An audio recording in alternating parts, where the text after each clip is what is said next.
नमस्कार दोस्तों, मैं साक्षी शर्मा आपके अपने ही यूट्यूब चैनल एसपी लाइसेंस में एक बार फिर से बहुत बहुत स्वागत करती हूँ।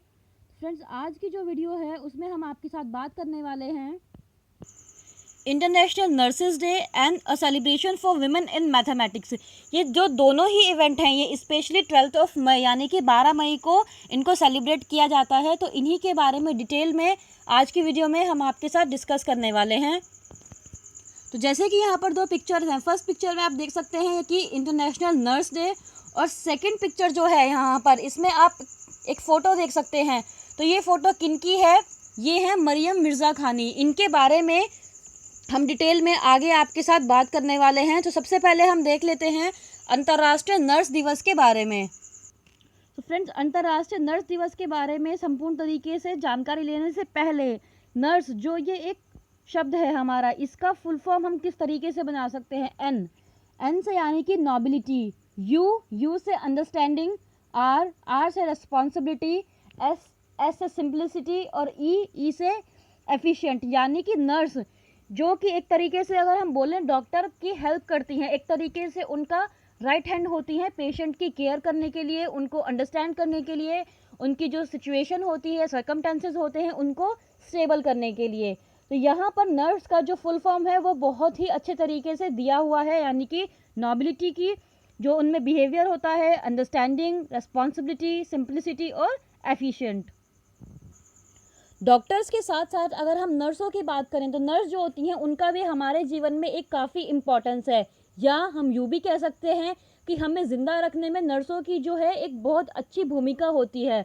वो जो होती हैं सीरियस से सीरियस जो पेशेंट होते हैं उनकी केयर करती हैं, उनकी जो सिचुएशन होती हैं उनको अंडरस्टैंड करती हैं, यहाँ तक कि उनका जो खुद का कंफर्ट लेवल होता है उसको भी वो त्याग कर दूसरों की भलाई के लिए ही काम करती हैं। और अगर हम आज के प्रेजेंट टाइम की बात करें तो जितना डॉक्टर्स को अप्रिशिएट किया जा रहा है उतना ही नर्सों को भी अप्रिशिएट किया भी जा रहा है और किया भी जाना चाहिए, क्योंकि कोरोना महामारी के इस दौर में नर्स जो हैं वो बेहद अहम भूमिका निभा रही हैं। जान पर खेलकर मरीजों का इलाज करने में मदद कर रही हैं, यहाँ तक कि अपने घरों से दूर, परिवार से दूर रहकर अपनी ड्यूटी पर पूरी ऑनेस्टी के साथ वो अपना कार्य कर रही हैं। तो आज जैसे कि है हमारा 12 मई यानी कि ट्यूसडे, तो ट्यूसडे को जो है हमारा इंटरनेशनल नर्स डे है, यानी कि इस दिन जो है इनकी सेवा को याद करना ज़रूरी है, क्योंकि बिना नर्सिंग स्टाफ के ये जो लड़ाई इस टाइम पे चल रही है मेडिकली या फिर कोरोना से रिलेटेड जो हम बोले, बिना नर्सों के और डॉक्टर्स के ये बिल्कुल भी पॉसिबल नहीं है। यहाँ तक कि मेडिकल कॉलेज जो है उनके सुपर स्पेशलिस्ट ब्लॉक में कोविड-19 में रिलेटेड जो अलग अलग तरीके से वहाँ पे नर्सेज हैं वो भी उनको जब भी वक्त मिलता है तो वो लोगों की जो झुग्गी झोपड़ी है वहाँ जाकर लोगों को इसके बारे में जानकारियाँ भी दे रहे हैं और अपनी जो ड्यूटी है उनको अच्छी तरीके से निभा भी रहे हैं। तो चलिए अगर हम बात करें अब कि ये जो है हमारा इंटरनेशनल नर्स डे ये 12 मई को ही क्यों मनाया जाता है, तो इसके पीछे का जो स्पेसिफिक रीज़न है वो है फ्लोरेंस नाइटिंगेल। जी हाँ, फ्लोरेंस नाइटिंगेल जो हैं उनके जन्म दिवस पर हर साल दुनिया भर में 12 मई को अंतर्राष्ट्रीय नर्स दिवस मनाया जाता है। फ्लोरेंस नाइटिंगेल जो हैं वो काफ़ी फेमस नर्स रही हैं। उनका जो पूरा जीवन था एक तरीके से उन्होंने रोगी यानी कि पेशेंट जो होते हैं उनकी सेवा के लिए ही लगा दिया था। तो फ्लोरेंस नाइटिंगेल का जो जन्म है वो 12 मई 1820 को इटली के फ्लोरेंस में हुआ था। उनके पिता का नाम विलियम नाइटिंगेल और माँ का नाम फेनी नाइटिंगेल था। फ्लोरेंस नाइटिंगेल जो हैं, फ्लोरेंस नाइटिंगेल को दुनिया में नर्सिंग के पेशे की संस्थापक माना जाता है। जैसे कि मैंने आपको भी बताया ही है कि उनका जो पूरा लाइफ सर्कल था वो उन्होंने पेशेंट की केयर करने में ही अपना लगा दिया था। तो इसीलिए फ्लोरेंस नाइटिंगेल को दुनिया में नर्सिंग के पेशे की संस्थापक भी माना जाता है। साथ ही साथ उन्होंने पहले सेक्युलर नर्सिंग स्कूल की स्थापना भी की थी। जैसे कि आप यहाँ पर फ्लोरेंस नाइटिंगेल की पिक्चर भी देख सकते हैं। लेकिन है यहाँ पर सैनिकों ने उनको लेडी विद लैम्प कहना शुरू कर दिया। इसके पीछे का जो रीज़न है वो ये है कि फ्लोरेंस नाइटिंगेल जो हैं उन्होंने मरीजों की देखभाल में दिन रात एक कर दिया था। यानी कि रात के समय जब सब सो रहे होते थे तो वो सैनिकों के पास जाती थी, यह देखती थी कि सैनिकों को कोई तकलीफ़ तो नहीं है। अगर कोई तकलीफ़ होती थी तो उसको दूर करती ताकि सैनिक जो हैं वो आराम से सो सकें, प्रॉपर रेस्ट वो ले सकें। और साथ ही साथ जो लोग खुद से लिख नहीं पाते थे उनकी ओर से वो उनके घरों पर भी पत्र लिखकर भेजती थी, ताकि उनके जो घर पर लोग हैं वो सेटिस्फाइड हो सकें। और साथ ही साथ रात के समय जब मरीजों को देखने जाती थी तो लालटेन हाथ में लेकर जाती थी। इसी वजह से उनको सैनिकों ने लेडी विद लैम्प का जो टाइटल था वो दिया था। इस वजह से ही उनको लेडी विद लैम्प कहना शुरू कर दिया गया था। नेक्स्ट है हमारा क्रीमिया युद्ध के बाद लोकप्रियता।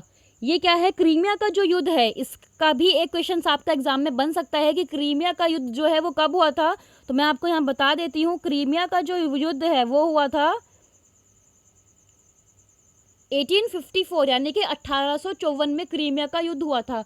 उस युद्ध में क्या हुआ था कि उस युद्ध में ब्रिटेन, फ्रांस और तुर्की एक तरफ थे और दूसरी तरफ रूस। तो ब्रिटिश सैनिक जो थे उनको रूस के दक्षिण में स्थित क्रीमिया में लड़ने को भेजा गया। तो जल्दी बहुत बुरी खबर ये आई कि वहाँ पता चला कि सैनिक जो हैं वो बुरी तरीके से जख्मी हो चुके हैं, ठंड, भूख और बीमारी से मर रहे हैं।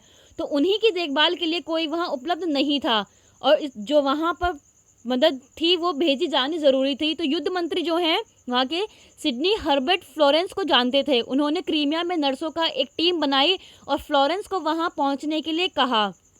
उन्होंने इस युद्ध में काफ़ी अपनी भूमिका निभाई थी। तो 1856 यानी कि 1856 में जब वो युद्ध के बाद लौटी तब तक उनका नाम काफ़ी फैल चुका था, क्योंकि वहाँ के जो पेशेंट, जो लोग वहाँ पर मर रहे थे, जिनकी जो सिचुएशन थी वो बहुत अच्छी नहीं थी, उन्हीं को केयर करने के लिए फ्लोरेंस ने अपना जो पूरा टाइम था वो वहाँ पर लगा दिया।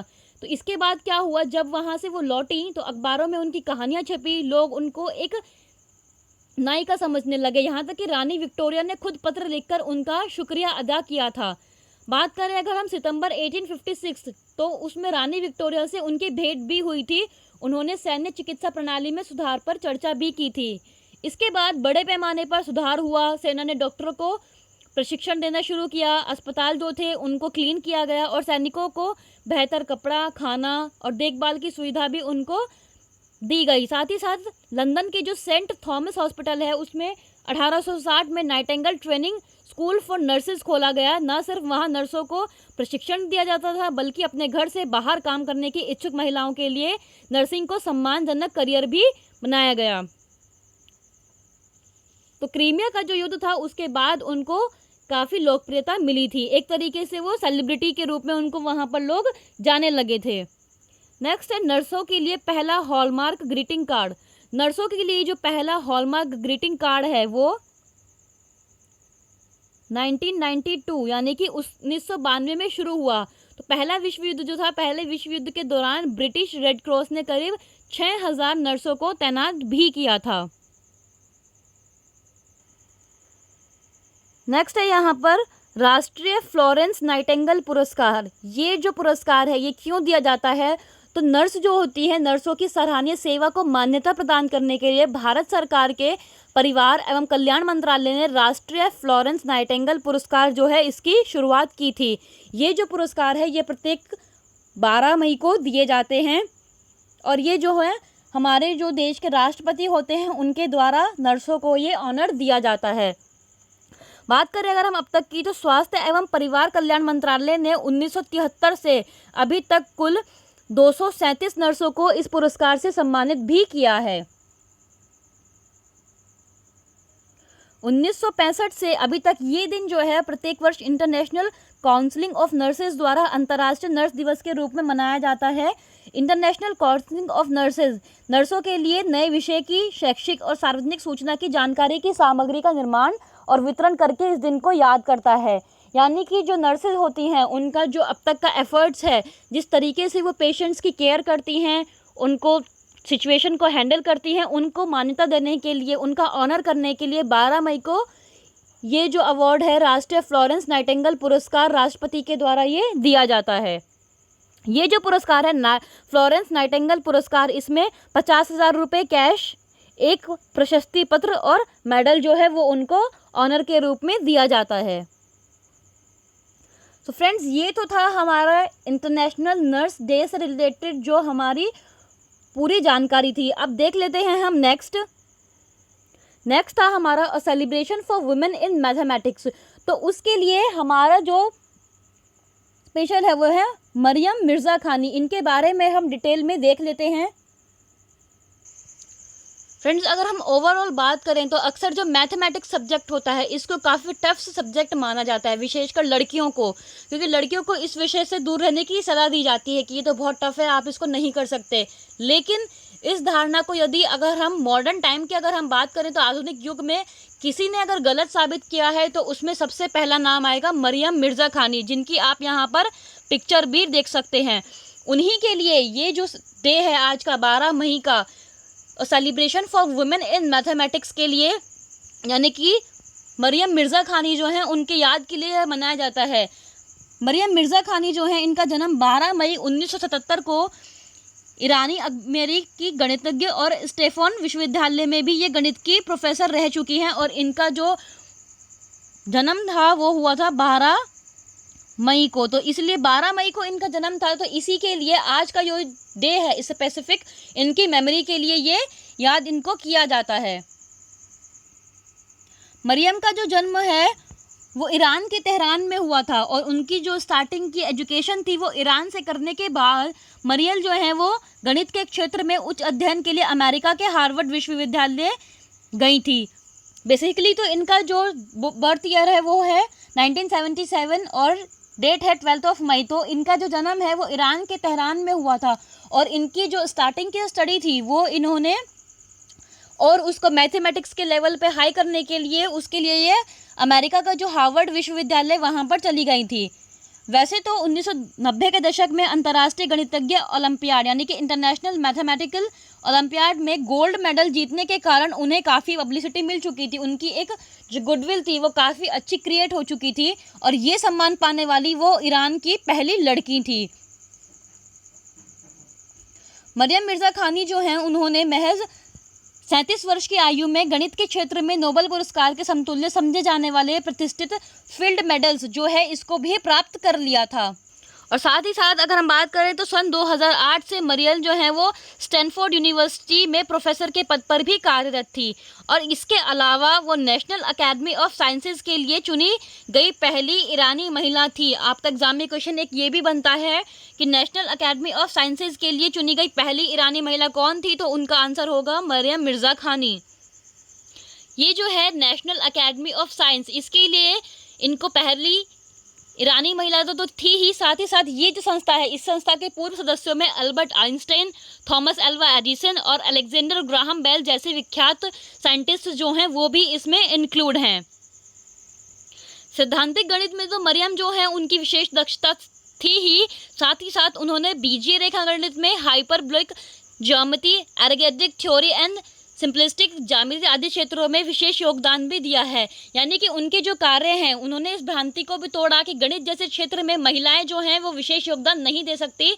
मरियम मिर्ज़ा खानी जो है इनका जीवन जो था वो गणित प्रेमियों के लिए एक प्रेरणा स्रोत बन गया है। सो मैथमेटिक्स की फील्ड की अगर हम बात करें स्पेशली गर्ल्स के लिए, तो मरियम मिर्ज़ा खानी जो हैं वो सभी गर्ल्स के लिए एक आइडल साबित हो चुकी हैं। लेकिन क्या हुआ था, दुर्भाग्यवश उनका 40 वर्ष यानी कि 40 ईयर्स में ही उनकी डेथ हो गई थी, क्योंकि उनको ब्रेस्ट कैंसर था। तो ब्रेस्ट कैंसर से पीड़ित थी, इसी कारण उनका 40 वर्ष की अल्पायु में ही उनका निधन भी हो गया था। बात करें अगर हम 1936 की, तो इंटरनेशनल मैथमेटिकल यूनियन यानी कि IMU द्वारा सन 1936 से प्रत्येक 4 साल में एक बार गणित के क्षेत्र में असाधारण योगदान के लिए किसी व्यक्ति को ये जो फील्ड मेडल होता है उससे सम्मानित किया जाता है। तो फील्ड मेडल से मरियम मिर्ज़ा खानी जो हैं उनको सम्मान भी दिया गया था। और उसी साल यानी कि 2008 से मरियम स्टैनफोर्ड यूनिवर्सिटी में प्रोफेसर के पद पर कार्य थी। नासा की जो पूर्व वैज्ञानिक हैं फिरोज़ नासरी, उन्होंने अपने ट्वीट में ये भी कहा था कि बहुत जल्दी एक प्रतिभा हमसे बिछुड़ गई, एक जीनियस हमसे दूर हो गई। प्रख्यात गणितज्ञ होने के साथ साथ वो मरियम जो हैं एक कुशल गृहिणी, पत्नी और माँ भी थी। बात करें अगर हम मरियम के जीवन की, तो जीवन की शुरुआत में मरियम जो हैं वो एक लेखक बनना चाहती थी, लेकिन गणित के प्रति उनमें जुनून सा था जिसके कारण वो विश्व प्रसिद्ध गणितज्ञ बनी। मरियम के शब्दों में कहें तो गणित उनके लिए एक पहेली को सुलझाने के जैसा था। साथ ही साथ उन्होंने गणित का जो ये ओलंपियाड यानी कि इंटरनेशनल मैथमेटिकल ओलंपियाड होता है उसमें गोल्ड मेडल भी अचीव किया था। सो फ्रेंड्स, अगर आज के डे की हम बात करें 12 मई की, तो ये जो डे है हमारा इंटरनेशनल नर्स डे, यानी कि अंतर्राष्ट्रीय नर्स दिवस। और अ वुमन जो कि मरियम मिर्ज़ा खानी, जिनको कि मैथमेटिकल की फील्ड में स्पेशली गर्ल्स के लिए याद किया जाता है, वो हैं मरियम मिर्ज़ा खानी। फ्रेंड्स, ऐसे ही हम आपके लिए वीडियोस आगे भी लेकर आते रहेंगे। आपको अगर हमारी ये वीडियो पसंद आई है तो आप इसको लाइक कीजिएगा, कमेंट कीजिएगा, शेयर कीजिएगा। हमारे एसपी लेसन्स के यूट्यूब चैनल को सब्सक्राइब कर लीजिएगा। Till then, thank you so much, bye bye, stay at home.